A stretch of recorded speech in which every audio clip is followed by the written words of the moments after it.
Welcome to this Prezi on comma usage. You may find it helpful to view the Commas Part 1 Prezi before proceeding. Remember, comma usage is important for providing meaning in your sentences. Actually, it can save lives. Let's eat grandma and let's eat grandma have two entirely different meanings. An important rule to remember is to use a comma before a coordinating conjunction, joining two or more independent clauses, which are word groups that could stand alone as separate sentences. You can remember the coordinating conjunctions with the acronym FANBOYS: for, and, nor, but, or, yet, and so. A comma tells readers that one independent clause has come to an end and that another is about to begin. For example, we are going on a road trip, so we made sure to buy snacks. The conjunction so, preceded by a comma, links together two independent clauses. As a rule, do not use a comma to separate coordinate word groups that are not independent clauses, even if the coordinate groups are separated with one of the fanboys. For example, she asked us to clean our rooms and wash the dishes. The word group wash the dishes is not an independent clause, so a comma before and is unnecessary in this sentence. Let's move on to other rules about commas. Use commas to set off transitional and parenthetical expressions, absolute phrases, and word groups expressing contrast.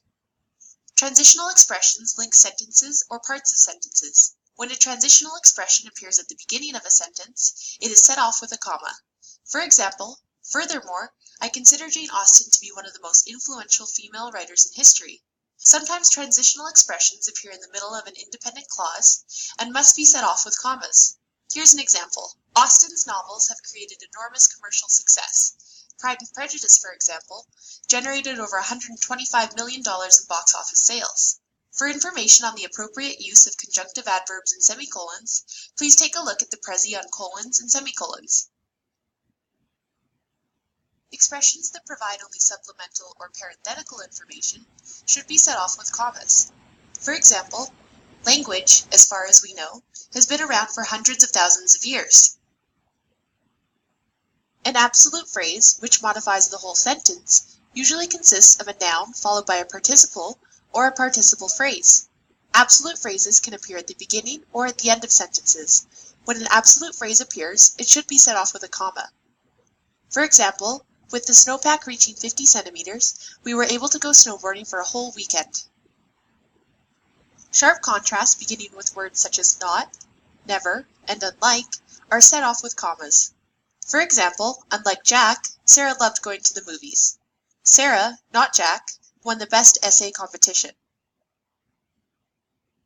While attending university, you will likely have to incorporate quotations and paraphrases into your papers. Sometimes it will be appropriate to introduce a quotation or paraphrase with a comma. Other times it will not be necessary. However, when you want to use an introductory or explanatory phrase, that is, a signal phrase, but not a complete sentence to introduce a citation, use a comma to separate the phrase from the quotation or paraphrase. For example, Gibaldi warns, quote only words that are particularly interesting, and keep all quotations brief. 109. If you are blending the quotation or paraphrase into your own sentence using the word that, do not use a comma. For example, we must recognize that their method is to write a rough draft, let it sit for a while, and then submit it to a process of revision and fine-tuning. Stewart, Bullock, and Allen, 89. Incidentally, you can introduce a quotation or paraphrase with a complete sentence in colon. For example, Gibaldi's warning about the brevity of quotations is worth noting. Quote only the words that are particularly interesting, and keep all quotations brief. 109.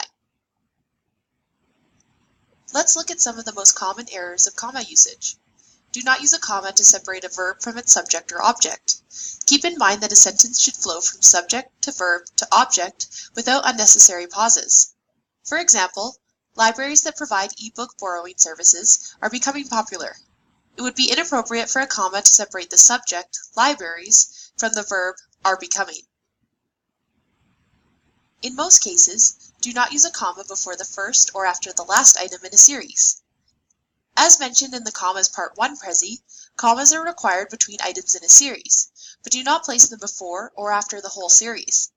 For example, it would be incorrect to write, "My favorite novel genres are mystery, science fiction, and fantasy," or "My favorite novel genres are mystery, science fiction, and fantasy, because they often have elements of surprise. Of course, there are other common rules that you might want to learn about. As well, commas might not be the most appropriate form of punctuation in a sentence. Take time to find the best punctuation for your sentences. Check out the prezzies on colons, semicolons, and dashes for more information. Thanks for viewing this presentation.